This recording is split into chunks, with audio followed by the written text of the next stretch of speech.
اعوذ باللہ بسم اللہ والحمد للہ والصلاة والسلام علی رسول اللہ اما بعد السلام علیکم ورحمۃ اللہ وبرکاتہ. رب اشرح لی صدری ویسر لی امری واحلل عقدۃ من لسانی یفقهوا قولی. اللهم اجعل القرآن ربيع قلوبنا ونور أبصارنا وشفاء صدورنا وذهاب همومنا وغمومنا.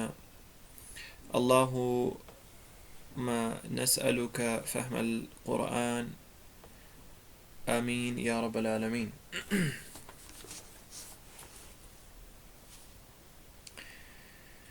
سورہ کہف کی آیت نمبر 36 ہم نے پچھلے درس میں دیکھی تھی. اللہ کے فضل سے یہاں تک پہنچے تھے اور ہم نے یہ دیکھا کہ اللہ تعالیٰ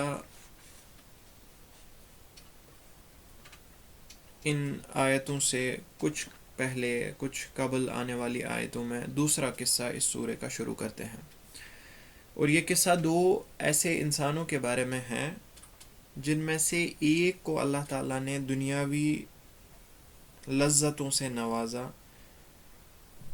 دنیاوی اعتبار سے تمام چیزیں آسان کر دی، اس کے رزق کا ذریعہ آسان کر دیا، لیکن اس کا نتیجہ یہ ہوا اور اس کا نتیجہ یہ تھا کہ وہ اس دنیا کی لذت میں، دنیا کی زیبائش میں کھو گیا تھا. اس نے حقیقی ریزن کو جو اللہ تعالیٰ ہیں، یعنی اس کی اس پروگریس پہ یا اس کے ایسیٹس پہ، یا اللہ تعالیٰ نے جو اس کو 2 باغ دیے تھے یا جو ارینجمنٹ کیا تھا، جو اللہ تعالیٰ نے اس سے پہلے آیتوں میں بیان کیا کہ اس کے لیے کیا ارینجمنٹ کیا گیا تھا، کہ کس طرح اس کے باغ تھے جس میں پھل بھی تھا، جس میں کھیتی باڑی بھی تھی، جس میں کھجور کے پیڑ بھی تھے، اور جس میں اللہ تعالیٰ نے یعنی سر الحیات جو ہے، پانی جو ہے، اریگیشن جو مین چیز ہے، آسان طریقے سے اس کا بھی ارینجمنٹ کیا تھا، اس کا بھی انتظام کیا تھا. اور اس کے علاوہ اللہ تعالیٰ کی رحمت اور اللہ تعالیٰ کی یعنی اللہ تعالیٰ کی طرف سے برکت اس کے باغوں پہ ایسی تھی کہ اس کے فروٹس جو ہے، اس کے ییلڈ جو آتا تھا ہر سال آتا تھا، پہلی بات، اور دوسرا اس میں کوئی کسی قسم کا نقص نہیں تھا. یعنی کہ یہ ایسا انسان تھا جسے چاہیے تھا کہ ان نعمتوں پہ اللہ تعالیٰ کا شکر کرنا، پہلے اقرار کرنا کہ یہ سارا ارینجمنٹ جو ہے یہ صرف اور صرف اللہ تعالیٰ کی منشا سے ہے.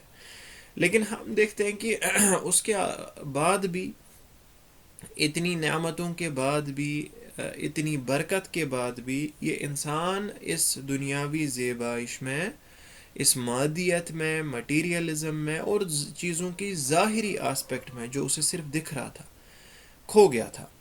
اور اس کے بعد جب وہ اپنے دوسرے ساتھی سے، جس کو اللہ تعالیٰ نے ان سب نعمتوں سے نہیں نوازا تھا، جب اس سے بات کر رہا تھا، مقال کر رہا تھا، تو اس کانورسیشن میں وہ اظہار کرتا ہے اس مادیت کا، اس مٹیریلزم کا. تو پہلی چیز وہ یہ بیان کرتا ہے کہ میں تم سے مال میں یا نفری میں یا عزت میں اونچا ہوں، اونچے مقام میں ہوں. اور یہ خبر کے اعتبار پہ وہ بیان نہیں کرتا یا شکر کے اعتبار پہ وہ بیان نہیں کرتا، تو اس صورت میں یہ جائز ہے. لیکن ہم دیکھتے ہیں کہ وہ ہوا ظالم لنفسہ، وہ اپنے نفس پہ اس صورت میں ظلم کر رہا تھا. یعنی افتخاراً، مفتخر جب وہ تھا، فخر کے اعتبار سے وہ یہ پہلا جو چیز ہے، پہلا مقال، پہلا کلام کرتا ہے. اس کے بعد دوسری بات وہ بولتا ہے کہ ما اظن ان تبید هذه ابدا، میں نہیں سمجھتا کہ یہ ختم ہونے والی ہے. چونکہ اب اس نے اس کا رزلٹ یا ییلڈ ہر سال دیکھا ہوگا، بار بار آتے ہوئے نقص کے بنا. وہ اس پرفیکشن میں اصلی جو مسبب الاسباب ہے، جو رب ہے، جس کی وجہ سے، جس کی منشا سے یہ سب ہو رہا تھا، اسے چھوڑ کے ظاہری طور پہ یہ بیان کر رہا تھا کہ میں نہیں سمجھتا یہ جو میرے ایسیٹس ہے یا یہ جو ان کا ثمر ہے، یہ فروٹ جو ہے، ییلڈ جو ہے، یہ ختم ہوگا کبھی. اور اسی کے ساتھ ساتھ وہ اس کے ساتھ ایک اور کلام ایسا کرتا ہے، وَمَا أَظُنُّ السَّاعَةَ قَائِمَةً، اور اسی وجہ سے جب یہ ختم نہیں ہوگا تب میں نہیں سمجھتا کہ قیامت آئے گی یا سب کچھ ختم ہو جائے گا. اس کے بعد فائنلی وہ یہ بولتا ہے کہ وَلَئِن رُدِدتُّ إِلَىٰ رَبِّي، اور اگر فرض کرے for the sake of conversation, چلیے کہ اگر مجھے رب کی طرف لوٹایا بھی جائے، لَأَجِدَنَّ خَيْرًا مِّنْهَا مُنْقَلَبًا، اور میں ضرور ضرور وہاں اس سے بہتر پاؤں گا. یعنی دنیا میں اللہ تعالیٰ نے مجھے جو یہ چیز نوازی ہے وہ میرا ہی کچھ کمال ہے. یعنی یہ جو مادہ پرست لوگ ہوتے ہیں، مٹیریلزم میں کھوئے ہوتے ہیں، ان کو اکثر ایسا دھوکہ ہوتا ہے کہ انہوں نے کوئی کمال کیا ہے یا اللہ تعالیٰ ان سے راضی ہے، ان سے خوش ہے، تبھی ان کے لیے دنیا کے تمام وسائل کو آسان کر دیا ہے.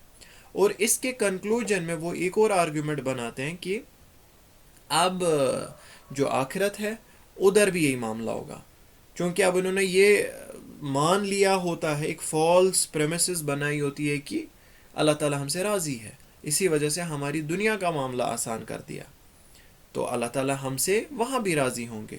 اور اسی بنیاد پہ، اسی راستے سے وہ غرق ہو جاتے ہیں. ان کو زندگی میں اللہ تعالیٰ کی کوئی اہمیت نہیں رہتی، اللہ تعالیٰ کے احکام کی اہمیت نہیں رہتی، کیونکہ وہ یہ سمجھ لیتے ہیں کہ no matter what we do, ہم سے اللہ تعالیٰ خوش ہیں، ہمیں دنیا میں اور مزید دے رہا ہے. لیکن یہ سمجھنا چاہیے ہمیں بھی بحیثیت مسلمان، چاہے ہم خود کی طرف دیکھیں یا چاہے ہم کسی دوسرے انسان کی طرف دیکھیں، کہ اگر اللہ تعالیٰ نے اس کے لیے دنیا کو وسیع کر دیا، یہ ضروری نہیں ہے کہ اللہ تعالیٰ اس سے راضی ہے. یہ دنیا اس کے لیے بحیثیت ایک امتحان، ایک ٹیسٹ یعنی ہو سکتی ہے. جس طرح اللہ تعالیٰ بیان بھی کرتے ہیں، هذا من فضل ربی لیبلونی اشکر ام اکفر، یہ میری رب کی طرف سے فضل ہے تاکہ وہ ٹیسٹ کرے میں شکر کروں اس کا یا کفر کروں. ہم کیا دیکھتے ہیں جنرلی بڑی بڑی گاڑیوں پہ، بڑے بڑے مکانوں پہ صرف یہ ہوتا ہے ھذا من فضل ربی، یہ تو مادیت ہے. یعنی اتنا سٹیٹمنٹ اگر فخر سے بولا جائے یہ تو مادیت ہے، اور لوگوں کو صرف اتنا ہی یاد ہوتا یا اتنا ہی پتہ یا اتنا ہی کوٹ کرتے. اکثر آپ دیکھیں گے صرف اتنی آیت کوٹ کی جاتی ہے، لیکن حقیقت میں جو اس کا امپورٹنٹ آسپیکٹ ہے اس کے بعد لیبلونی اشکر ام اکفر، تاکہ وہ دیکھے کہ اس دنیا یا اس فضل کے ذریعے میں شکر کروں یا کفر کروں، وہ امپورٹنٹ ہے. ایک مسلمان کے لیے وہ پرسپیکٹیو، وہ آپ کا عملی پرسپیکٹیو ہے. یہ تو صرف ایک خبر ہے، ھذا من فضل ربی، یہ اللہ تعالیٰ کی طرف سے فضل ہے. لیکن ہم لوگوں کے لیے کیا امپورٹنٹ ہے زیادہ، کہ ہم اس بات پہ شکر کریں یا اس بات پہ کفر کریں، یعنی اس شکر کو چھپائے، اور جس طرح اس انسان نے فخر کیا اسی طرح ہم بھی فخر کریں. اللہ تعالیٰ ہم سب کو اس چیز سے بچائے. تو امپورٹنٹ چیز وہ ہے.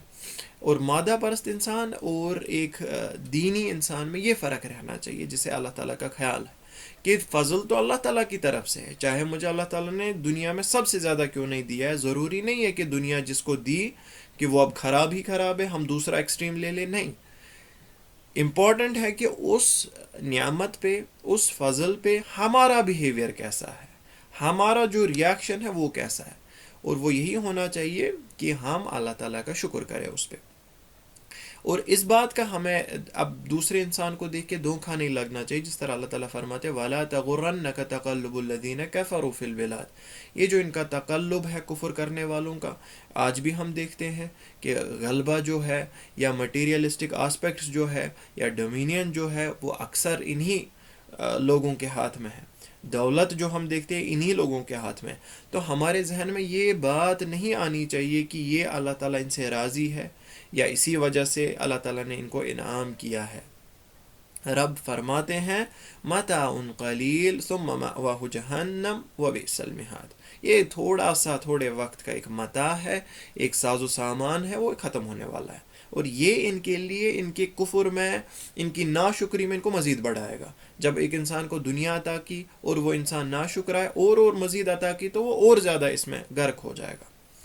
جس طرح یہاں ہم اس انسان کی مثال دیکھتے ہیں. تو ہمارے لیے یہاں پر یہ سیکھ ہے کہ اللہ تعالیٰ نے ہم میں سے جس کو بھی کوئی امپورٹنٹ اونچی جگہ دی ہے، اللہ تعالیٰ نے کسی کو دولت دی ہے، اللہ تعالیٰ نے کسی کو بہترین فیملی دی ہے، یا کوئی بھی چیز اس کے لیے آسان کی ہے، کوئی بھی نعمت اس کو عطا کیا، ہمارا ایٹیٹیوڈ ایسا رہنا چاہیے کہ ہم ہر وقت اللہ تعالیٰ کا شکر بجا لائے اس پہ. اللہ تعالیٰ کی نعمتوں کا اقرار کرے اور اس چیز کا اعتقاد رکھے کہ اس کے پیچھے ایک کمپلیکس ارینجمنٹ ہے. ٹھیک ہے، ہر ایک چیز ظاہری طور پہ رزلٹ جو دکھتا ہے اس کے پیچھے کمپلیکس ارینجمنٹ ہوتا ہے، اور اس کمپلیکس ارینجمنٹ کا جو برابر کرنے والا ہوتا ہے، اس ارینجمنٹ کی جو بیلنس مینٹین کرنے والا ہوتا ہے، وہ صرف اور صرف اللہ ہے. خاص طور پہ ہم صرف ظاہری چیزوں کو دیکھتے اور یہ سمجھتے کہ بس رزلٹ آ رہا ہے، یہ تو کوئی مسئلہ ہی نہیں، یہ تو میری وجہ سے ہے. لیکن اس میں سے ہزار چیزیں ایسی ہوتی ہے جو اس رزلٹ کو لا رہی ہوتی ہے، اور ہزار چیزیں ایسی ہوتی جو انسان کی آنکھوں سے اوجھل ہوتی ہے. اور انسان کو ہمیشہ ان چیزوں پہ کم سے کم خیال ہونا چاہیے کہ ہزاروں طریقے ہو سکتے ہیں کہ یہ میرا جو رزلٹ ہے، یہ میری جو کامیابی ہے، یہ نعمت جو ہے، اس کا زوال ہو سکتا ہے، جس طرح ہم آگے بھی سیکھیں گے. تو ہمیشہ اللہ تعالیٰ کا شکر بجا لانا چاہیے اور اس چیز کا اقرار کرنا چاہیے کہ نعمت جو ہے صرف اور صرف اللہ کی طرف سے ہے، اور صرف اللہ کی منشا کی وجہ سے میرے ساتھ ہے. اس کے آگے ہم دیکھیں گے، پہلے تلاوت کریں گے انشاءاللہ، اس کے بعد ہم آج کوشش کریں گے کہ اس قصے کو ہم ختم کریں. ابھی اچھا، یہ قصہ جو ہے، تب سوال یہ اٹھتا ہے کہ کیا یہ تقدیری ہے یا حقیقت؟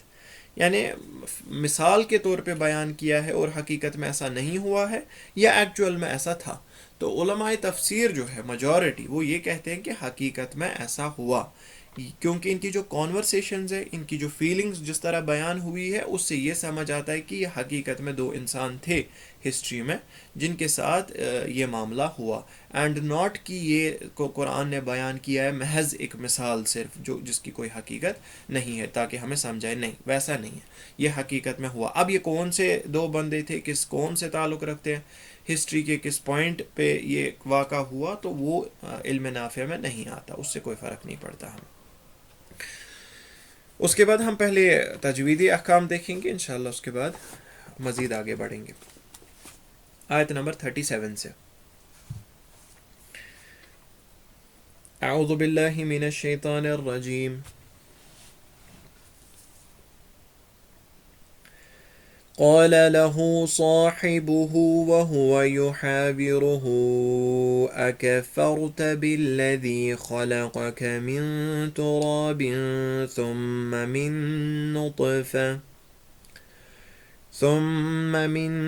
نطفة ثم سواك رجلا لكن هو الله ربي ولا أشرك بربي أحدا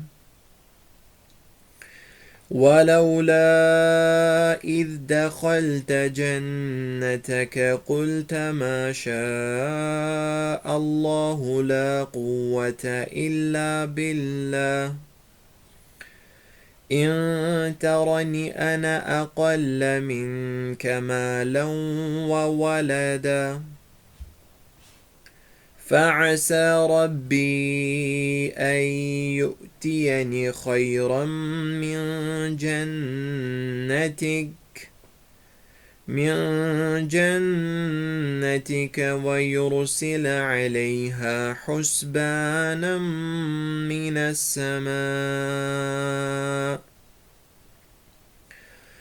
السماء فتصبح صعيدا زلقا أو يصبح ماؤها غورا فلن تستطيع له طلبا وأحيط بثمره فأصبح يقلب كفيه على ما أنفق فيها وهي خاوية على عروشها ويقول يا ليتني لم أشرك بربي أحدا ولم تكن له فئة ينصرونه من دون الله وما كان منتصرا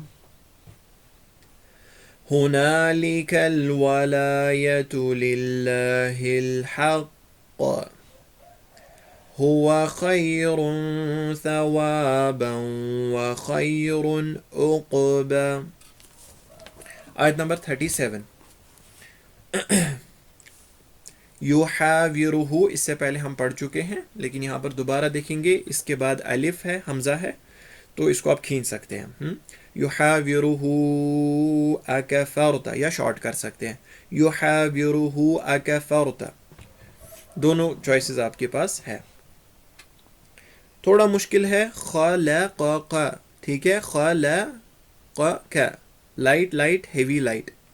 تو اس کو تھوڑی سی پریکٹس کیجئے سلو سپیڈ پہ، پھر تیز جب آپ پڑھیں گے اس کے بعد ایزی ہو جائے گا. ٹھیک ہے، ہیوی، سوری غلط بولا میں نے، ہیوی لائٹ، اس میں تھوڑا سا فلکچویشن ہو رہا ہے. ٹھیک ہے، خلقک، ہیوی پہلا، پھر لائٹ یعنی زبان کی جڑ نیچے، پھر ہیوی زبان کی جڑ اوپر، پھر لائٹ زبان کی جڑ نیچے. تھوڑا سا شفٹ کرنا ہے اس کو اوپر نیچے.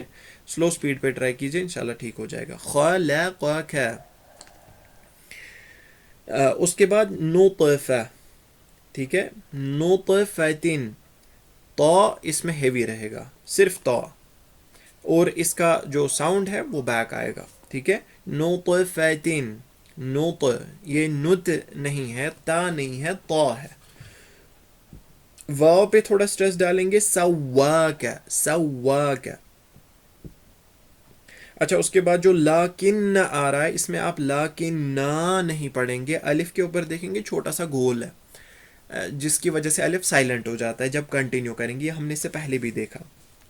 تو ہم اس میں پڑھیں گے لاکن، لاکن هو اللہ، ٹھیک ہے، الف کے بنا. اس کے بعد والا، اس کو ایکسٹینڈ کر سکتے ہیں 4 حرکات کے لیے، یا شارٹ بھی کر سکتے ہیں، والا اشرکو، شارٹ بھی کر سکتے ہیں. اسی طرح بربی احد، شارٹ بھی اور لانگ بھی. اسی طرح اس کے بعد ایک اور لا آ رہا ہے، ولولا، اس کو بھی آپ ایکسٹینڈ کر سکتے ہیں 4 حرکات کے لیے، ولولا اذ، یا شارٹ بھی کر سکتے ہیں ولولا اذ. لیکن جو ما شاء کا جو الف ہے اس کو آپ کو لازماً 4 حرکات کے لیے کھینچنا ہے. ٹھیک ہے، ما شاء اللہ، لفظ الجلالہ الف، سوری اللہ کا جو لام ہے اللہ، اس کو آپ ہیوی کریں گے. ٹھیک ہے، اللہ، اللہ نہیں کریں گے، اللہ. لیکن دوسری انسٹنس میں جو آ رہا ہے نا باللہ، ادھر آپ لائٹ کریں گے کیونکہ اس سے پہلے کسرہ آ رہی ہے. ٹھیک ہے، وہاں آپ باللہ نہیں کریں گے، وہاں آپ کریں گے باللہ، الا باللہ. اور قوہ جو ہے قوت، اس کے واو پہ بھی آپ سٹریس کریں گے کیونکہ شدہ ہے. لا قوت الا باللہ. اگین اس کے بعد الف جو آ رہا ہے انا کا، اس کو آپ سائلنٹ کریں گے. ان ترانی انا، انا اقل، انا نہیں پڑھیں گے یہاں پہ.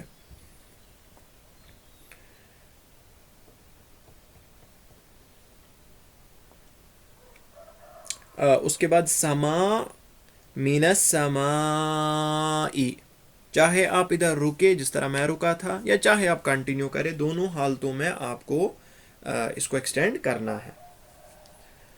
اور تصبح، تو لائٹ رہے گا، اس کو تو نہیں بنانا. ٹھیک ہے، تو، لیکن صاد جو ہے اس کو آپ ہیوی کریں گے، اس کو سین نہیں بنانا.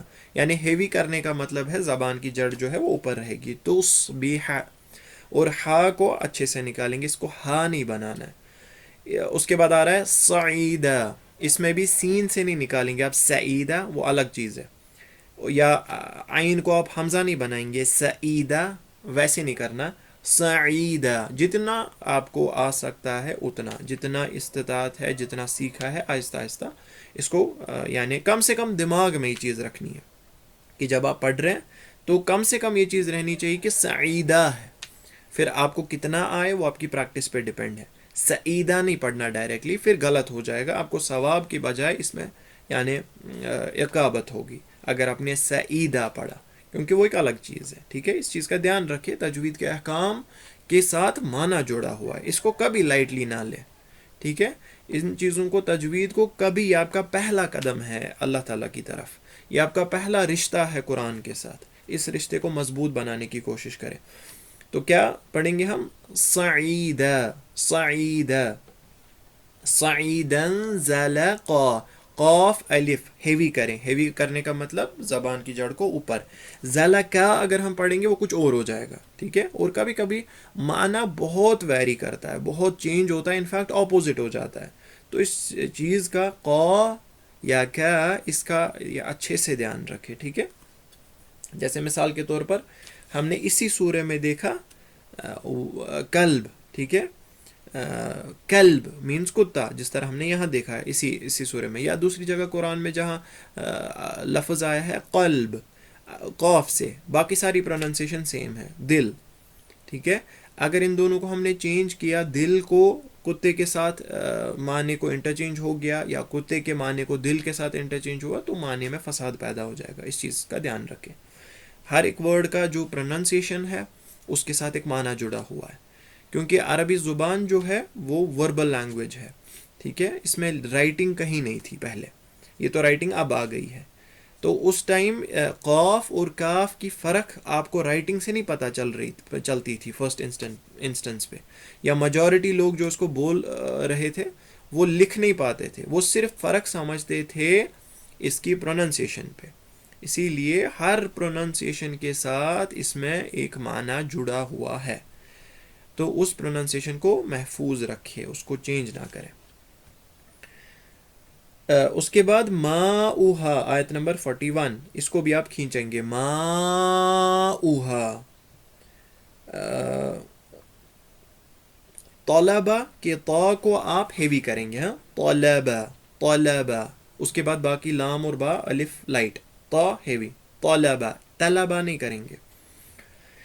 پھر وَأُحِيطَ، اگین طا آ رہا ہے تو ہیوی، وَأُحِيطَ.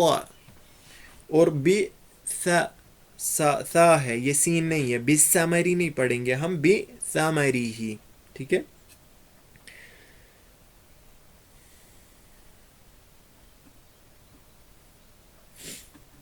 اس کے بعد آیت نمبر 43، فی اتوئی، ٹھیک ہے. فی حمزہ ہے یہاں پہ، ٹھیک ہے. آپ اس کو اچھے سے دیکھیے کیسے لکھا ہوا، اس کا رسم الخط کیا ہے. فی اتوئی ینصرون، صاد ہے، ینصرونہ. وما کانا، اگین صاد منتصرا، صاد کو آپ ہیوی کریں گے، منتصرا نہیں پڑھیں گے، منتصرا، صاد ہیوی ہے. اس کے بعد آخری آیت عقبہ، لاسٹ ورڈ عقبہ، قاف کو ہیوی اور تھوڑا بیک دیں گے، ہاں، عقبہ، ٹھیک ہے. اللہ تعالیٰ فرماتے ہیں اس آیت میں، آیت نمبر 37 میں فرماتے ہیں قال لہ صاحبہ. اب اس انسان نے جو یہ مقال کیا، جو یہ باتیں کہی، خاص طور پہ جو 4 پوائنٹس اس نے بولے کہ میں تم سے مال میں زیادہ ہوں، عزت میں زیادہ ہوں، یا میرا جو یہ ایسیٹ ہے، میرے جو یہ باغ ہے ختم نہیں ہوں گے، اسی طرح قیامت قائم نہیں ہوگی، اسی طرح اگر ہو گئی بھی تو مجھے اس سے بہتر اللہ تعالیٰ ضرور بضرور. اور یہ جو یہاں پر لفظ استعمال کیا گیا ہے نا، جو اس کا سیگا یا جو اس کا طریقہ تھا بولنے کا، لَأَجِدَنَّ، ضرور بضرور، اس میں کوئی شک نہیں ہے، مجھے ڈیفینیٹلی مجھے اس سے زیادہ ملے گا. اس سے سٹریس ہے، یعنی اس نے جب یہ بات کہی تو ہی واز 100% شیور، اس کے ذہن میں یہ تھا شیورٹی کے ساتھ کہ مجھے اس سے بہتر ملے گا. تو اسی کے جواب میں اب یہ جو دوسرا صاحب ہے، جو مومن شخص ہے، وہ جواب میں اس کو آپ کچھ باتیں سنا رہا ہے، نصیحت کر رہا ہے. وہ ہمیں دیکھنی ہے وہ کیا نصیحت ہے. قال له صاحبہ، اب اس کا جو یہ صاحب ہے جس سے بات ہو رہی ہے وہ کہہ رہا ہے اس سے، وَهُوَ يُحَاوِرُهُ، اور جب یہ آپس میں کلام کر رہے تھے، جب یہ کانورسیشن ہو رہی تھی، أَكَفَرْتَ بِالَّذِي خَلَقَكَ مِن تُرَابٍ، کیا تم کفر کرو گے یا کفر کر رہے ہو اس سے جس نے تمہیں پیدا کیا، خَلَقَكَ مِن تُرَابٍ، مٹی سے، ثُمَّ مِن نُطْفَةٍ، پھر پانی کے قطرے سے، ثُمَّ سَوَّاكَ رَجُولًا، پھر ٹھیک ٹھیک تمہیں ایک انسان بنایا. یعنی یہ جو سوال پوچھا جا رہا ہے، اکفرت، کیا تم کفر کرو گے، اس سوال کا مراد، چلو سوال تو یعنی لٹرلی اگر ٹرانسلیٹ کرے سوال کی صورت میں، لیکن اس سوال کا جو اسلوب ہے، جو اس کا مراد ہے، وہ ہے انکار. یعنی تم کیسے کر سکتے ہو یہ کفر، ٹھیک ہے. وہ سے پہلی چیز بول رہے تم کیسے کفر کر سکتے ہو اس کے ساتھ جس نے تمہیں پیدا کیا. یعنی تم کیسے اس کا انکار کر سکتے ہو؟ من تراب یعنی تمہارے یعنی جو انس ہے، جو تمہارا باپ ہے، جو پوری انسانیت کا باپ ہے حضرت آدم علیہ الصلوۃ والسلام، تم کیسے کفر کر سکتے ہو کہ تم نے اللہ تعالیٰ کے ساتھ، جس نے تمہارے باپ کو پیدا کیا مٹی سے، جو ابو البشر ہے، اس کے بعد جب اس کی نسل چلانے کی بات آئی حضرت آدم علیہ الصلوۃ والسلام سے، تو اس کی نسل کیسے چلی؟ پانی کے قطرے سے. تو تم اس کا کیسے انکار کر سکتے ہو، اس رب کا جس نے یہ سلسلہ قائم کیا، جس نے یعنی تمہارے تک جو یہ لائن پہنچ رہی ہے حضرت آدم علیہ الصلوۃ والسلام سے، اس کا کیسے انکار کر سکتے ہو تم؟ یہ جو سسٹم اللہ تعالیٰ نے کیا ہے، تم اسے کیسے بھول سکتے ہو؟ تم پکچر میں کیسے نہیں لا سکتے اپنے رب کو؟ اس کے بعد رب کا اتنا ہی انعام نہیں ہے تم پہ کہ صرف تمہیں پیدا کیا، نہیں، ثم من نطفت ثم سواک رجلا، اس کے بعد پیدا کرنے کے بعد اپنے آپ کی طرف دیکھو تو صحیح، نظر تو کرو کہ تم کیا تھے، تم جب ماں کے پیٹ سے باہر ہے تو کیا تھے اور ابھی کیا ہو.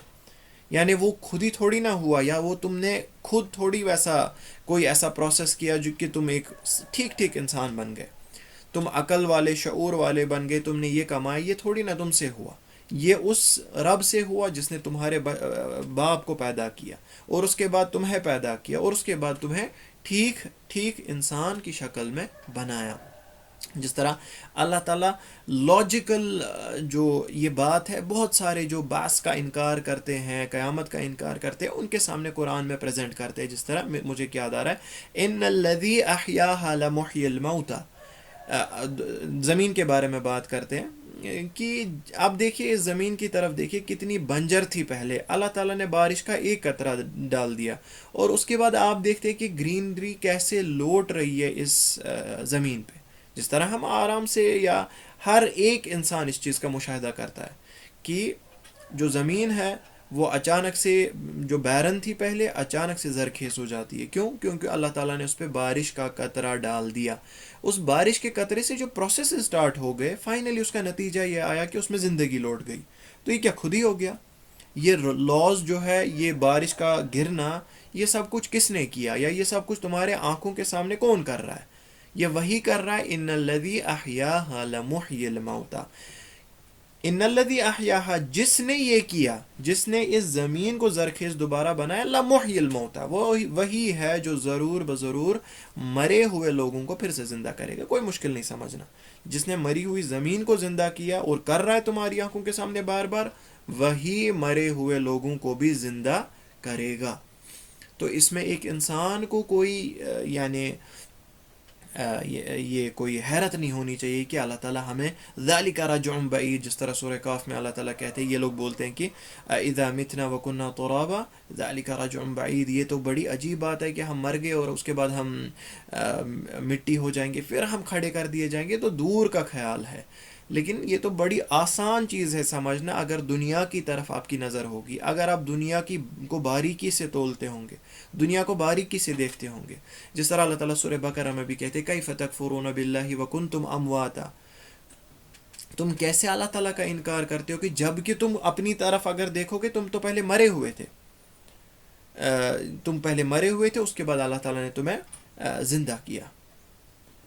تو یہ قیامت کا جو کنسیپٹ ہے، یہ کوئی مشکل نہیں سمجھنا، یا اللہ تعالیٰ کو یہ چیز کرنا کوئی مشکل نہیں اس پر. اللہ تعالیٰ نے آپ کو پیدا کیا سرے سے، آپ جب کچھ نہیں تھے، تو اب دوبارہ سے آپ کو کھڑا کرنا، یا دوبارہ سے زندگی دینا، آپ کو آپ کی ہڈیوں کو جمع کرنا، آپ کے میٹ کو جمع کرنا، آپ کی باڈی کو جمع کرنا، کوئی بڑا کام نہیں ہے. تو یہاں پر یہ پوائنٹ اس کو سمجھایا جا رہا ہے کہ تمہیں تو اللہ تعالیٰ نے سرے سے پیدا کیا، تمہارے باپ کو سرے سے مٹی سے پیدا کیا، تو یہ کون سی بڑی بات ہے اس کے لیے کہ وہ دوبارہ سے اس کو یعنی کھڑا نہیں کر سکتا ہے.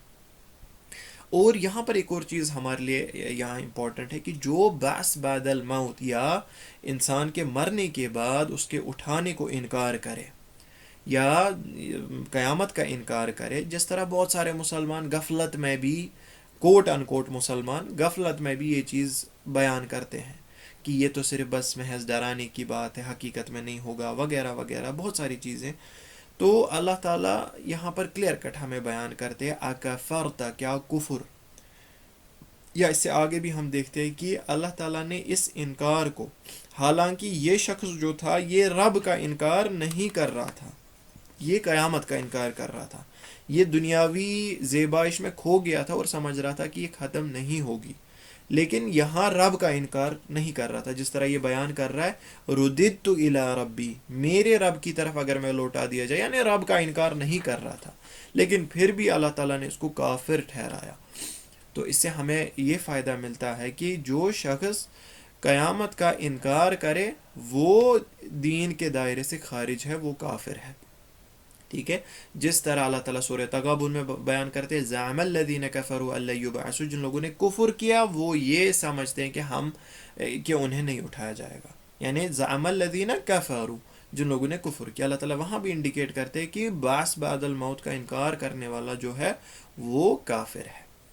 لَكِنَّهُ اللَّهُ رَبِّي وَلَا أُشْرِكُ بِرَبِّي أَحَدًا، اب یہ شخص بیان کرتا ہے شکر کے اعتبار سے، شکر کے یعنی ایٹیٹیوڈ سے، لیکن میرا معاملہ تو ایسا ہے، هو اللہ ربی، اللہ تعالیٰ میرا رب ہے، اور اس کا نتیجہ کیا ہے، وَلَا أُشْرِكُ بِرَبِّي أَحَدًا، میں اپنے رب کے ساتھ کسی کو شریک نہیں ٹھہراتا، حتیٰ کہ دنیا کو بھی نہیں، مادہ پرستی کو بھی نہیں، مادیت کو بھی نہیں، مٹیریلسٹک چیز کو بھی نہیں، اپنی خواہشوں کو بھی نہیں، کسی کے ساتھ کسی کو شریک نہیں ٹھہراتا رب کے ساتھ۔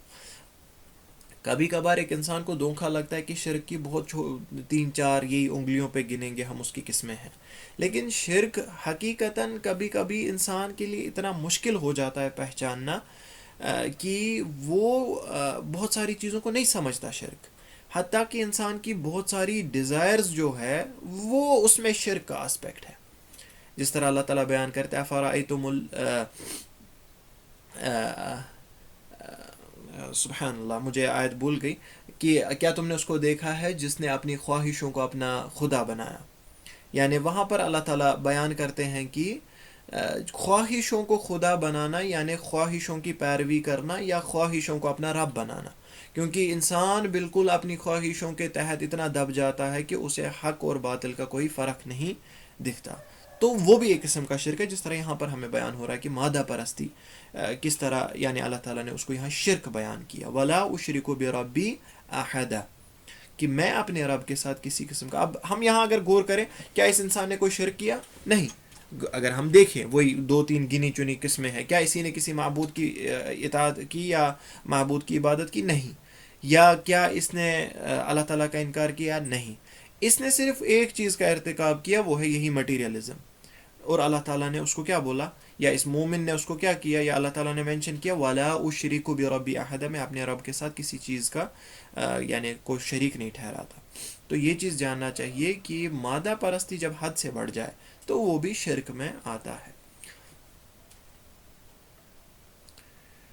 اس کے بعد رب فرماتے ہیں کہ یہ انسان، یہ مومن اسے نصیحت کرتا ہے وَلَوْلَا إِذْ دَخَلْتَ جَنَّتَكَ قُلْتَ مَا شَاءَ اللَّهُ لَا قُوَّةَ إِلَّا بِاللَّهِ إِن تَرَنِ أَنَا أَقَلَّ مِنْكَ مَالًا وَوَلَدًا، اور کیوں نہ ایسا ہوتا ہے کہ تم جب اپنے جنت میں، اپنے باغ میں، دونوں میں سے کسی باغ میں داخل ہوتے ہو، قلتا، تم کہتے ہو ما شاء اللہ لا قوت الا باللہ، تم یہ مقال یہ کیوں نہیں کہتے، ما شاء اللہ لا قوت الا باللہ کیوں نہیں کہتے جب تم اپنے جنت میں داخل ہوتے ہو، یا جب تم اپنے اسیٹس کے بارے میں سوچتے ہو، دیکھتے ہو اور اس پہ بڑا فخر کرتے ہو، تو یہ بات کیوں نہیں کہتے ماشاء اللہ لا قوت الا باللہ، جس کا معنی ہے جو اللہ تعالیٰ نے چاہا وہی ہوا، لا قوت الا باللہ، کوئی قوت نہیں ہے، کوئی طاقت نہیں ہے ایکسیپٹ کہ اللہ تعالیٰ کی منشا کے سوا یا اللہ تعالیٰ کی طاقت کے سوا، ٹھیک ہے۔ جو یہ ماشاء اللہ ہے اس کا معنی ہے کہ جو اللہ تعالیٰ نے چاہا،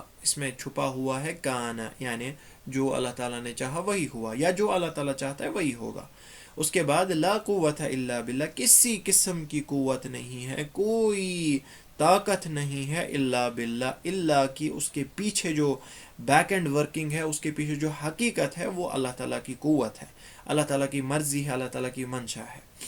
ان ترنی انا اقل منک مالا وولدا، اب علماء بیان کرتے ہیں کہ انسان کے لیے، ہمارے لیے یہاں پر یہ نصیحت ہے ایک مسلمان کے لیے، کہ جب وہ اپنے مال میں سے، اپنی پوزیشن میں سے یا زندگی کی کسی نعمت پہ فخر کرنا شروع کرے چلیے اگر پازیٹیو طریقے سے ہی وہ سیٹسفائی ہو رہا ہے کہ اللہ تعالیٰ نے مجھے یہ دیا ہے، تو اسے کہنا چاہیے ما شاء اللہ لا قوت الا باللہ. یا فار ایگزامپل ہم اپنے دوست کو، اپنے کسی رشتہ دار کو اپنے کسی نعمت کے بارے میں بول رہے ہیں، خاص طور پہ مالی نعمت بول رہے ہیں یا دکھا رہے ہیں یا وغیرہ، تب جا کے بہتر ہے کہ ایک انسان اللہ تعالیٰ کی توحید کا اظہار کرے. ما شاء اللہ لا قوت الا باللہ میں توحید کوٹ کوٹ کر بری ہوئی ہے، اور اس توحید کا یعنی اس سبمیشن کا اظہار کرنا ایک مومن کی صفت ہے. کیونکہ آپ اس اپنے نعمت کو، اپنے مال کو، اپنی پوزیشن کو اللہ تعالیٰ کی طرف مفوض کر رہے، تفویض کر رہے اس چیز کی. یعنی آپ بول رہے کہ صرف اور صرف یہ جو نعمت ہے یہ اللہ تعالیٰ کی طرف سے ہے، اس میں اللہ تعالیٰ کی ہی مرضی ہے اور میری کوئی قوت نہیں ہے اگر اللہ تعالیٰ کی اس میں مرضی نہیں ہوتی. لا قوت الا باللہ.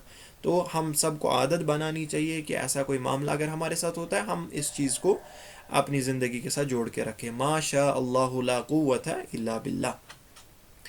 اس کے بعد ان ترانی انا اقل منک مالا و ولدا. اب یہ بات کر رہا ہے اس شخص سے کہ اگر تم نے مجھے دیکھا ہی اقل منک مالا و ولدا، کہ مال میں، اولادوں میں تم سے کم ہوں، اس کے بعد اس کا نتیجہ فَعَسَى رَبِّي أَن يُؤْتِيَنِ خَيْرًا مِّن جَنَّتِكَ وَيُرْسِلَ عَلَيْهَا حُسْبَانًا مِّنَ السَّمَاءِ فَتُصْبِحَ صَعِيدًا زَلَقًا. اگر کرنٹلی تم یہ دیکھ رہے ہو کہ میں تم سے کم ہوں مال میں اور پھر اس کے بعد اولاد میں، تو فَعَسَى رَبِّي، کیا یہ پاسبلٹی نہیں ہے جو اگلی آیت میں آ رہا ہے؟ تو امید تو یہی ہے کہ ایؤتینی خیرا من جنتک، کہ اللہ تعالیٰ مجھے عطا کرے تم سے بہتر یا تمہاری جنت سے بہتر. یہ بھی تو پاسبلٹی ہے، اس کو تم کیسے بھول گئے؟ وَيُرْسِلَ عَلَيْهَا. اچھا اب جو تمہارے فخر کا معاملہ ہے، تمہاری اولاد کا معاملہ ہے، تمہاری جنت کا معاملہ ہے، تمہاری پراپرٹی کا معاملہ ہے، وَيُرْسِلَ عَلَيْهَا حُسْبَانًا مِّنَ السَّمَاءِ. تو یہ بھی تو ایک پاسبلٹی ہے کہ اللہ تعالیٰ اس کو آسمان سے کوئی ایسی بلا بھیجے، اولے وغیرہ برسائے، من السماء، آسمان سے، فتصبح صعیدا زلقا، وہ بالکل ویسی ایک بیرن فلیٹ لینڈ ہو جائے جس میں نہ کوئی پیڑ ہو، نہ کوئی اس میں یعنی کھیتی باڑی ہو، کچھ بھی نہ ہو. ایسا بھی تو پاسبلٹی ہے، یہ تم کیسے بھول گئے؟ یعنی انسان اس کو سمجھانے، یہ مومن شخص اس انسان کو سمجھانے کی کوشش کر رہا ہے کہ تم تمام جو پاسبلٹیز ہے جو ابھی تمہارے ساتھ ہو سکتی ہے، تمہارے باغ کے ساتھ ہو سکتی ہے، اس کو کیسے بھول سکتے ہو؟ اور یہ بھی پاسبل ہو سکتا ہے کہ مجھے تم سے بہتر ارینجمنٹ دیا اللہ تعالیٰ، اس کو کیسے تم نے نظر انداز کیا؟ تو یہاں جو یہاں ہم کچھ چیزیں حاصل کرتے ہیں. پہلی چیز یہ ہے کہ جس طرح میں نے اس سے پہلے بھی اشارہ کیا کہ ہمارے سامنے جو ظاہری چیز ہوتی ہے وہ اس کے پیچھے بیک گراؤنڈ میں ہزاروں، کروڑوں، اربوں چیزیں ہو سکتی ہے جو انسان کی نظروں سے اوجھل ہو. لیکن ایک انسان کو ہمیشہ احساس ہونا چاہیے میری جو ظاہری فائنلی میرا رزلٹ ہے وہ ہزاروں چیزوں کا بیک اینڈ پہ ورکنگ ہوگی، تبھی جا کے یہ رزلٹ آیا، اور اس میں میجورٹی چیزیں ایسی ہوں گی جو میرے کنٹرول سے باہر ہے، اور وہ صرف اور صرف اللہ تعالیٰ کی منشا پہ چلتے ہیں، میرا اس میں کوئی کنٹرول نہیں ہے. مثال کے طور پر جیسے یہاں پر ایک پہلی چیز بیان کی، پہلی چیز اس مومن شخص نے اس کو دلائی جو تمہارے کنٹرول میں نہیں ہے، وہ کیا ہے؟ وہ یہی ہے کہ ہو سکتا ہے آسمان سے کوئی بلا آ جائے، تم کیا کر سکتے ہو اس بارے میں؟ یعنی آسمان سے کوئی بلا نہ آنا ابھی تک یہ اللہ تعالیٰ کی برکت تھی تمہارے اوپر، یہ اللہ تعالیٰ کی رحمت تھی تمہارے اوپر. کیا تم نے اس چیز کا غور و فکر کیا؟ یا تم صرف اور صرف فکان لہو ثمر، تم صرف اپنے ثمر کے بارے میں، تم اپنے رزلٹ کے بارے میں سوچ رہے تھے کہ بس میں نے ہی کوئی کمال کیا اور مجھے رزلٹ آ گیا. اسی طرح انسان اگر اپنی طرف دیکھے بہت ساری چیزیں کرتا ہے، یا اس کے پاس مال ہوتا ہے، یا مان لیجئے ایک بزنس ہے جو چل رہا ہے جو ایک رزلٹ دے رہا ہے، اس نے صرف اس رزلٹ کی طرف نظر رکھی کہ مجھے پیسے آ رہے ہیں، بس یہ میرا کمال ہے. لیکن اس بزنس کا چلنا اس کے پیچھے ہزاروں ریزنز ہو سکتے ہیں. جیسے فار ایگزامپل کووڈ ہم دیکھیں، یہ ایک ایسا ریزن آ گیا، نو میٹر ایک انسان کتنا محنتی ہو، نو میٹر اس کے پاس کتنا بیسٹ پروڈکٹ ہو، اللہ تعالیٰ نے ایک ایسی بلا بھیج دی جس سے پوری دنیا بند ہو گئی. پھر اس کا پروڈکٹ بھی خراب ہو سکتا ہے، اس کی محنت بھی ضائع ہو سکتی ہے، وہ چاہے انچاہے میں بھی اس کو دکان بند کرنی ہے یا بزنس بند کرنا ہے. یہ رب کی طرف سے پیچھے یعنی اسباب ہے، یہ اللہ تعالیٰ کی منشا ہے. تو اس چیز کا یہاں پر ہمیں خیال رکھنا ہے کہ جو ہمارا رزلٹ ہے وہ تو محض ایک یعنی جس پر انسان کی نظر جاتی ہے، اس کے بیک گراؤنڈ میں جب تک نہ چھوٹی چھوٹی چیزیں اللہ تعالیٰ نے پرفیکٹ ارینج میں رکھی ہے تب تک وہ رزلٹ نہیں آ سکتا. اور اس میں اس انسان اس مومن شخص نے صرف ایک دو گنائی یہاں پہ، جس طرح اگلی آیت میں بھی آئے گا کہ تمہارے اوپر آسمان سے اگر کوئی بلا آ جائے تو تم کیا سمجھتے ہو تمہارا معاملہ کیا ہوگا؟ فَتُصْبِحَ صَعِيدًا زَلَقًا، تمہاری زمین کا یہ حال ہوگا کہ وہ بیرن لینڈ بن جائے گا، وہ اس میں کوئی پیڑ نہیں رہے گا، اس میں جو تم یہ ارینجمنٹ بیان کر رہے ہو کچھ نہیں رہے گا. اور اس کے بعد پانی بھی غائب ہو جائے گا. آسمان سے کوئی ایسی بلا آ گئی جس سے چلیے مان لیجئے پانی ہی آ گیا، پانی سے سیلاب آ گیا، اور سیلاب کی وجہ سے تمہارا جو یہ زمین ہے یہ ختم ہو گیا. اور یہاں پر مفسرین کرام بیان کرتے ہیں من السما جو یہاں پر استعمال ہوا ہے، ایک خاص طور پہ اس چیز سے اشارہ ہے کہ سما سے جو چیزیں آتی ہے اس پر کنٹرول نہیں ہوتا، یا اس کو بچانے کے بہت کم چانسز ہوتے ہیں.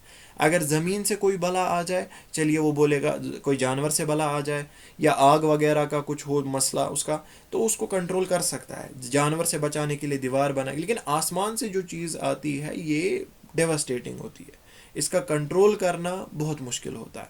اسی طرح اس کے بعد آگے ایک اور ریزن بیان کر رہا ہے، ایک اور سبب یہ مومن شخص اس کو بیان کر رہا ہے، او یصبح ماؤها غورا فلن تستطيع له طلبا. یعنی ہم اس سے پہلے یاد کریں گے کہ اس نے بیان کیا تھا کہ اس کے بیچ میں ایک نہر ہے، جو اس کے جنت تھے اس کے بیچ میں کھیتی تھی، اس کے بیچ میں نہر تھا جو اس کا سر الحیات تھا، جو اریگیشن کا اللہ تعالیٰ نے اس کو آرام سے سورس دیا تھا بالکل اس کے باغ کے درمیانی. اور اس کی کتنی امپورٹنس ہے یہ ہم جانتے ہیں. میوہ ہو، کھیتی ہو، کچھ بھی ہو، پانی کے بنا کوئی یعنی معاملہ اس کا ٹھیک نہیں ہوگا. تو یہ اس کو بھی ایک یہاں پر پوائنٹ آؤٹ کر رہا ہے یہ مومن شخص، اور بتا رہا ہے او یصبح ماؤها جو اس کا پانی ہے، جو اس کی یہ نہر ہے، ہو سکتا ہے وہ نہر غور ہو جائے، ہو سکتا ہے وہ زمین میں اس کا پانی دس جائے، زمین میں اتنی گہرائی تک پانی جائے کہ یعنی فلن تستطيع له طلبا، تم اس کی طلب کے استطاعت میں نہیں ہوگے، تم پاسبل نہیں ہے تمہارے لیے، تمہاری طاقت میں نہیں ہوگا کہ اس پانی کو لے آنا. ہو سکتا ہے ایسا بھی ہو جائے. تم نے اس چیز کو کیسے نظر انداز کیا؟ تم نے کیسے سمجھا کہ یہ جو پانی اس نہر میں آ رہا ہے یہ ہمیشہ ایسے ہی رہے گا؟ ہو سکتا ہے یہ زمین میں اللہ تعالیٰ اس کو دسا دے اس پانی کو، تو تمہیں یہ پانی نکالنا یا اس کی طلب کرنا امپاسبل ہو جائے گا. یہ رزلٹ ہے اس بات کا، یہ جواب ہے اس بات کا جو اس نے کیا تھا، ما اظن ان تبید هذه ابدا، میں نہیں سمجھتا یہ ختم ہوگا. اس نے اس کو بس دو ریزنز یا دو سبب گنائے. ایک، آسمان سے کوئی بلا آ جائے گی، اسی پانی کی وجہ سے سیلاب آئے گا، تم غرق ہو جاؤ گے یا تمہاری زمین غرق ہو جائے گی. یا دوسرا اس کا اپوزٹ لے لو، صرف ایک چیز کو تغیر کر کے اس مومن شخص نے اس کو چپ کرا دی. یا ہو سکتا ہے کہ یہ پانی یعنی زیادہ نہیں ہوا، سیلاب نہیں آیا، کم ہی ہو گیا، غائب ہو گیا. تم کیا کر سکتے ہو اس چیز میں؟ تمہاری کھیتی تو اسی ٹائم ختم ہو جائے گی. تو ہم یعنی یہاں پر یہ دیکھتے ہیں کہ جو یہ مادہ پرست لوگ ہوتے ہیں، جو اپنی اس دنیا کی ایسیٹس میں، زیبائش میں کھوئے ہوتے ہیں، وہ بنیادی چیزوں کو چھوڑ دیتے ہیں. وہ یعنی ان کے سامنے بھی ہو سکتا ہے کبھی کبھی ایسے ریزنز ہو، لیکن وہ یہ سمجھتے ہو کہ بس میری وجہ سے ہے. مثال کے طور پر اگر آپ دیکھیں گے یہ شپ انڈسٹری میں یا ہماری ہسٹری میں ٹائٹینک کی ایک بہت بڑی مثال ہے، اور شاید ہو سکتا ہے قیامت تک یہ مثال رہے لوگوں کے ذہنوں میں کہ اس شپ کے ساتھ کیا ہوا. اس کے انجینئرز نے فخر سے یہ بتایا تھا کہ یہ مجسٹک شپ ہے، ہم نے اتنا بڑا شپ بنایا ہے، اتنے یعنی لکشری کے ساتھ بنایا ہے، اور اتنی انجینئرنگ، پرسائز انجینئرنگ کے ساتھ بنایا کہ یہ پھٹے گا نہیں کبھی، یہ ریک نہیں ہو جائے گا کبھی. لیکن ہم یہ دیکھتے ہیں کہ حقیقت میں کیا ہوا. جو بھی اس کا ریزن تھا، حقیقت میں یہ ہوا کہ یعنی ان اٹس ویری فرسٹ وویج وہ ختم ہو گیا. اور ایسی مثال کے ساتھ ختم ہو گیا کہ مطلب لٹرلی آنے والی صدیوں تک اس کی مثال دی جائے گی. یہ تبھی ہے کہ جب ایک انسان بالکل ظاہری طور پہ نظر رکھتا ہے کہ بس جی یہ میں نے پرفیکٹ کیا، لیکن اس کے پیچھے بہت سارے ریزنز ہو سکتے ہیں، اس کی سکسیس کے پیچھے بہت ریزنز ہو سکتے ہیں. جس طرح میں آپ کو ایک بیان کرتا ہوں، بہت سارے لوگ اس بزنس کی وجہ سے کیسے دھوکہ کھاتے ہیں، اور بہت سارے سبب ایسے ہوتے ہیں جو انسان کی کنٹرول کے باہر رہتے ہیں، اور کنٹرول کی باہر رہنے کی وجہ سے بزنس ایک دن میں ہوگا اور دوسرے دن میں بالکل زیرو پہ آ جائے گا. ایسا ہوا ہے میرے سامنے، ایسا بہت لوگوں کے ساتھ ہوا ہے. آپ لیجئے ایک مثال پیٹرول پمپ کی، ٹھیک ہے. میں اس چیز میں پہلے کام کر چکا ہوں. میرے انڈر آلموسٹ 10-20 پیٹرول پمپ تھے، ان کا آفیسر تھا میں. تو اس میں سے کچھ ایسی سٹوریز تھی جس کو سن کے انسان حیران ہو جاتا تھا کہ اللہ تعالیٰ کی قدرت اور اللہ تعالیٰ کی منشا کتنی سٹرونگ ہے. کچھ پیٹرول پمپ، دو میرے ایسے پیٹرول پمپ یعنی میرے انڈر تھے جن کا بزنس یعنی ایک ہی مہینے میں اوور ٹرن ہو گیا تھا. ایک ان میں سے تھا جو ہر دن آلموسٹ 60-70 لاکھ کا تیل بیچتا تھا ایک دن میں. اور اس کے بعد کیا ہوا، اس کے سامنے ایک فلائی اوور آ گیا، اور فلائی اوور آنے سے مطلب گورنمنٹ نے ڈیسائیڈ کر دیا فلائی اوور آنا ہے، اس کے بالکل پیٹرول پمپ سے پہلے آ گیا. اس کی ساری جو سیل ہے وہ 60 لاکھ کی، وہ 4 لاکھ پہ پہنچ گئی ود ان اے منتھ اور ٹو. اور وہ نو میٹر کتنا بہترین بزنس مین تھا، نو میٹر وہ کیا تھا کیا نہیں تھا، یا اس کا پمپ کتنا یعنی مجسٹک تھا، کتنا مینٹین کیا ہوتا، اس سے کوئی فرق نہیں پڑتا. یہ ایک ایسا ریزن ہے، یہ آ گیا اور اس کا بزنس اوور ٹرن ہو گیا. اسی طرح ایک اور شخص تھا، اس کے بغل میں کوئی کنسٹرکشن کمپنی تھی، وہ بھی اسی یعنی لیول کا بزنس کرتا تھا، اور وہ کنسٹرکشن کمپنی بند ہو گئی، اس کا بزنس بھی ختم ہو گیا. تو یہ تو ایک ریزن ہے یا دو ریزنز ہیں. اس کے علاوہ بہت سارے ملینز آف ریزنز ہو سکتے ہیں ہماری کامیابی کے پیچھے، جس کو ہم نے کبھی دیکھا ہی نہیں، کبھی جانا ہی نہیں، اور اللہ تعالیٰ کی منشا ہوئی، وہ ریزنز چھپ گئے، اور ہمارا بزنس یا ہماری کامیابی یعنی اسی ٹائم ختم ہو سکتی ہے. یعنی ہر ہمیشہ ایک مسلمان کو ان ریزنز کا اور اس سے پیچھے جو ہے مسبب الاسباب اللہ تعالیٰ کی قدرت، اس کی منشا کا یعنی اقرار کرنا چاہیے اور اس پر شکر کرنا چاہیے.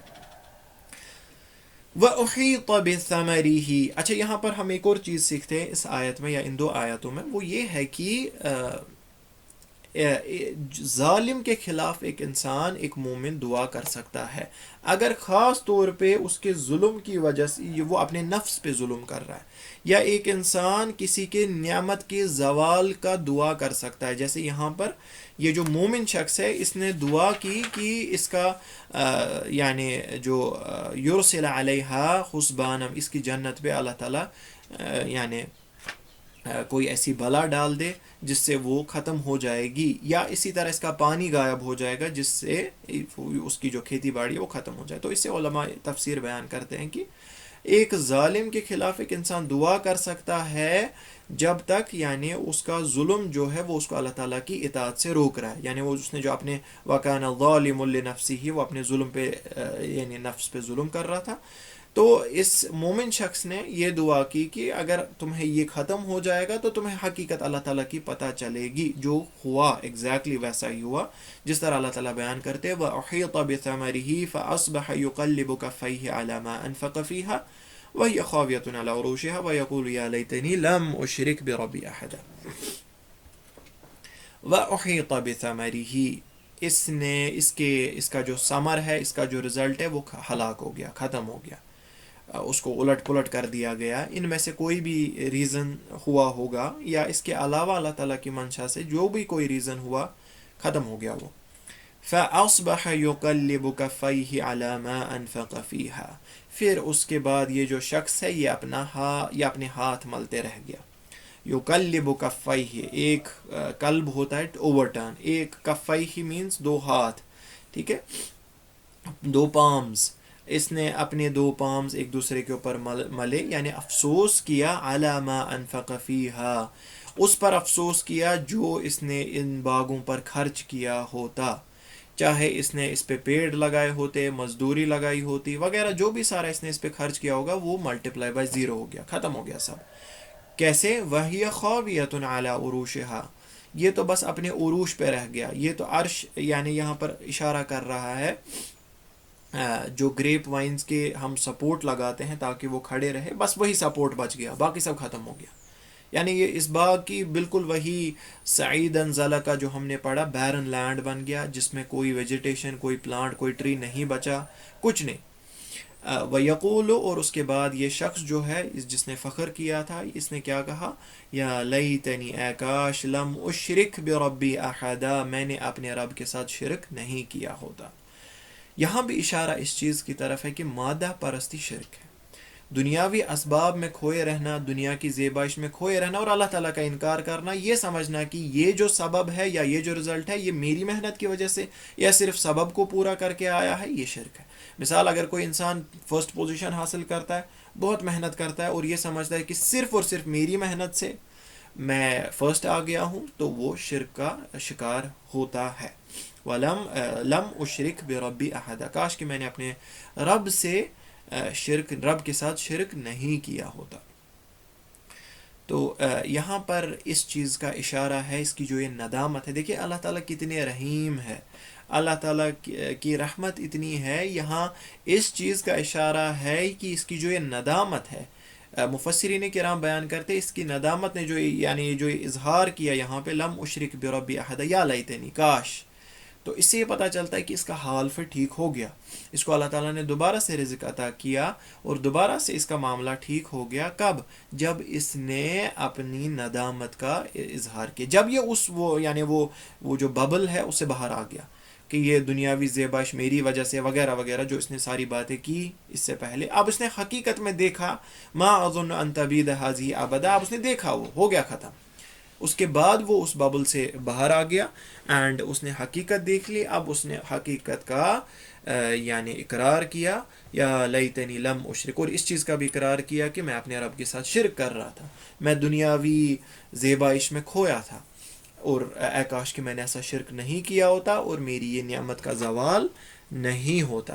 اور اس کے بعد اللہ تعالیٰ بیان کرتے ہیں وَلَمْ تَكُنْ لَهُ فِئَةٌ يَنْصُرُونَهُ مِنْ دُونِ اللَّهِ وَمَا كَانَ مُنْتَصِرًا، کوئی ایسا گروپ نہیں تھا یا نہیں ہو سکتا تھا وَيَنْصُرُونَهُ، جو اس کی ہیلپ کرتا. یعنی اللہ تعالیٰ کا جب فیصلہ آتا ہے، جب یعنی جزا و عقابت کا معاملہ آتا ہے، جب رزلٹ دینے کا معاملہ آتا ہے، تب کوئی نہیں ہے. کیا اللہ تعالیٰ کے ساتھ کوئی یعنی جنگ چھیڑ سکتا ہے؟ نعوذ باللہ. یا اللہ تعالیٰ کی قضا و قدر کو کوئی روک سکتا ہے؟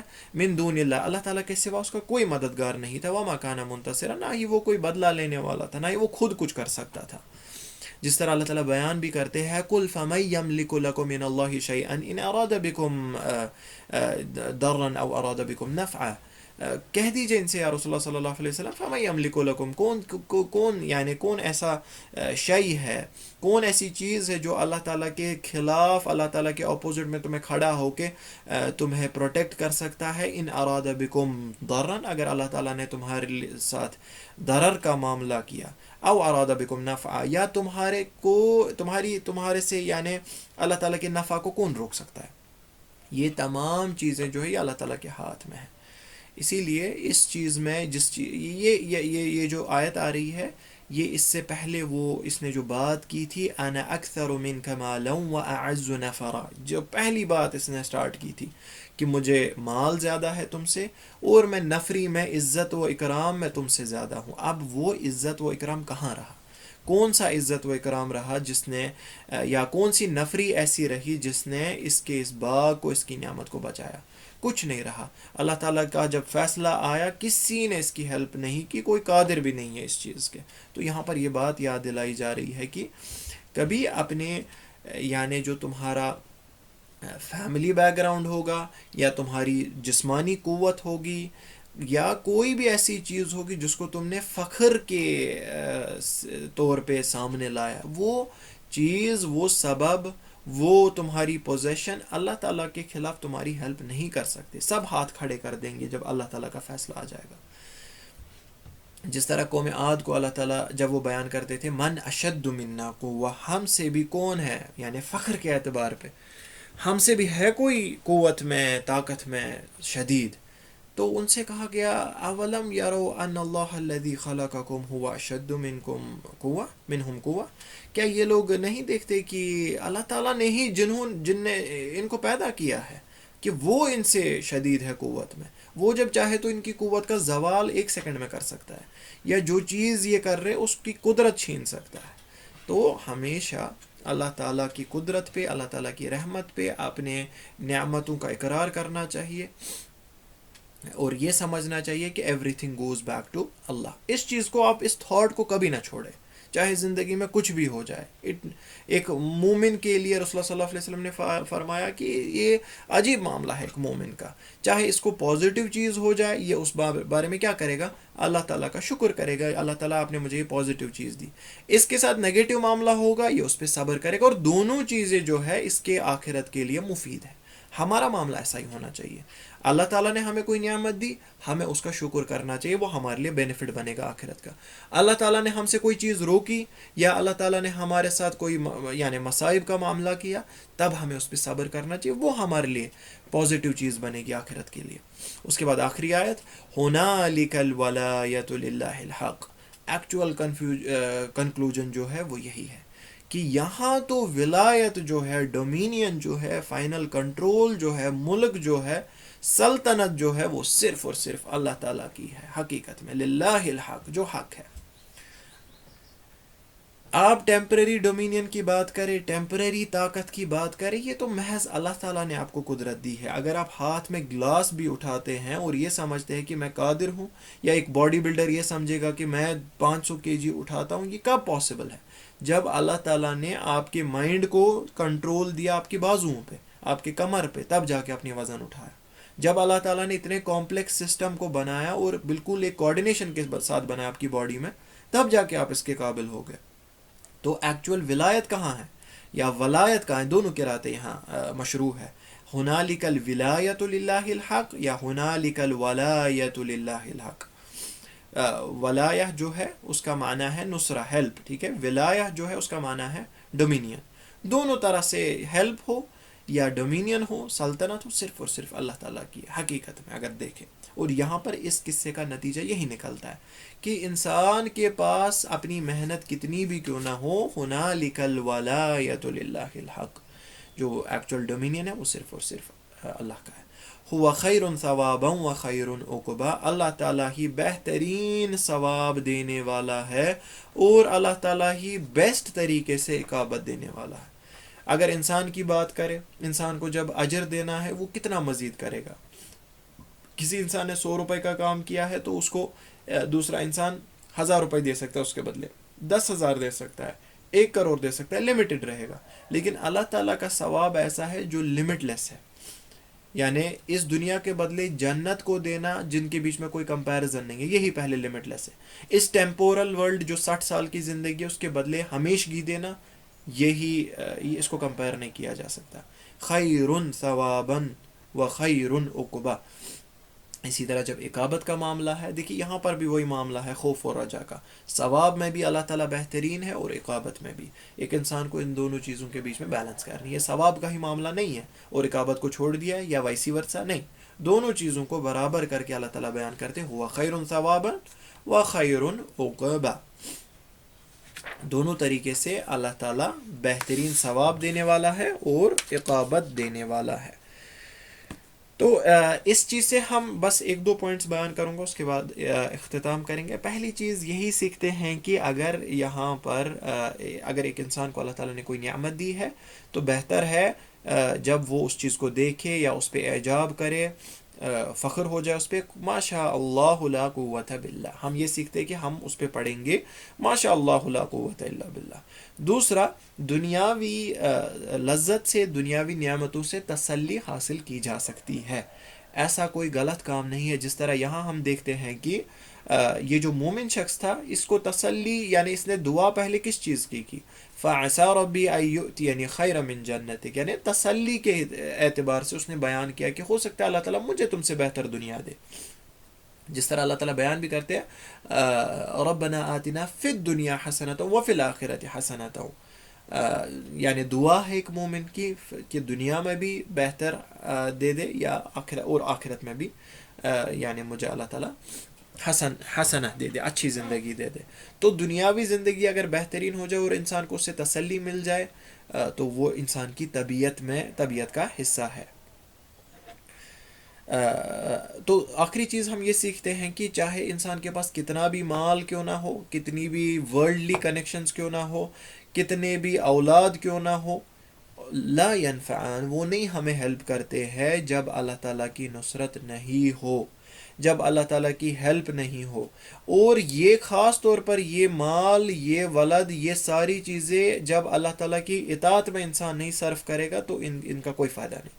یہ انسان کو اقابت کے لیے کل استعمال کیے جائیں گے، حجت قائم ہو جائے گی کہ اللہ تعالیٰ نے تمہیں یہ ساری نعمتیں دی تھی، تم نے اس کو اللہ تعالیٰ کی اطاعت میں نہیں خرچ کیا، تم نے اس کو اللہ تعالیٰ کی معصیت میں خرچ کیا، تو وہ غلط کے اوپر غلط ہے۔ تو ایک اور چیز کہ اللہ تعالیٰ کی جو یہ ولایت ہے، وہ ڈومینین جو ہے، یہ تب ظاہر ہوتی ہے جب اللہ تعالیٰ جزا اور اقابت کا معاملہ کرے۔ یہاں ہم دیکھتے ہیں جو لیسن فائنلی آ گیا کہ ولایت جو ہے وہ اللہ کی، وہ تبھی آیا جب اس کے اوپر اقابت ہوئی، ٹھیک ہے۔ اسی طرح جب کل کو قیامت قائم ہوگی، ہمیں حقیقت میں پتہ چلے گا کہ ولایت جو ہے وہ صرف اور صرف اللہ تعالیٰ، حقیقت میں، یعنی کافر ہو مسلمان ہو، سب کو پتہ چلے گا۔ لمن الملک اليوم، جب اللہ تعالیٰ بیان کریں گے کس کے لیے ہے ملکیت، کس کے لیے ہے ڈومینین آج، تو تب جا کے سب کی آنکھیں کھلیں گی۔ ابھی تو صرف مومن ہے جو اس چیز کا اقرار کر رہے ہیں۔ آج اتنا ہی رکھتے، ہمارا یہ جو قصہ ہے، یعنی سورہ کہف کا جو دوسرا قصہ ہے، یہ اسی کے ساتھ اختتام پذیر ہوا۔